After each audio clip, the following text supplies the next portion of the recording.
General, thanks for your past service and for your soon-to-be future service. Could you tell me, do you believe that the U.S. military has a sophisticated, broadly understood cyber doctrine? No, I do not believe so. When will you unpack for us a little bit of the path toward a both offensive and defensive strategy?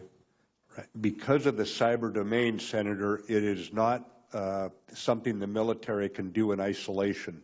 This is going to require us to work with Homeland Security and a number of other government elements in order to make certain what we do in the military realm is connected to what they're doing in their realm, because cyber cuts across everything we do today. And so you can't do something in isolation, and that slows down the process. Now, I've not been part of it up until now, but I anticipate that's part of the reason why I can't give you a positive answer right now. Thank you, sir. I'm one of only about 5 people in the Senate who's never been a politician before. So I've been here 24 months, and over those 24 months, we've consistently heard that we're right around the corner from having a cyber doctrine. Do you think we will in 18 months?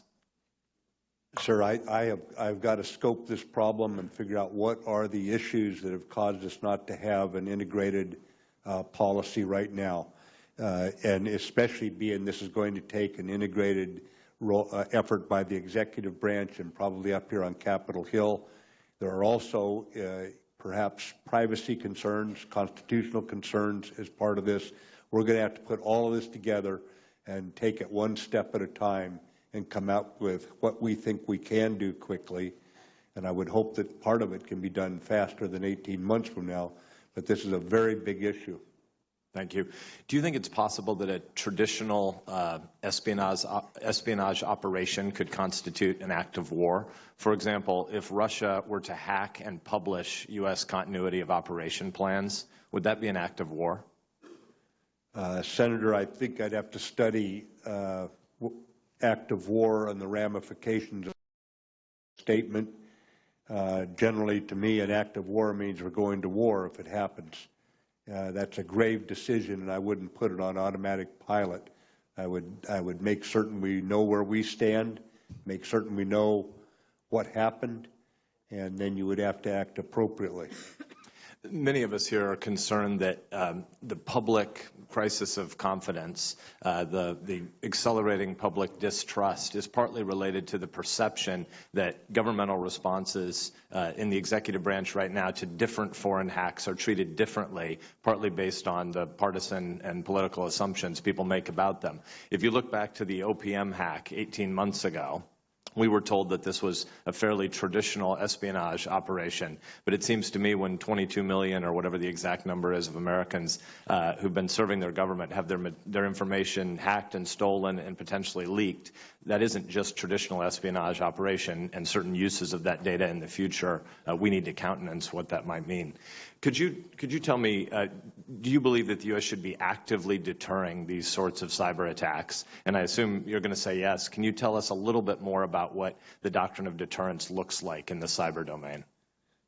Senator, the answer is yes, and my personal information was part of that leak, so I understand it in rather personal terms.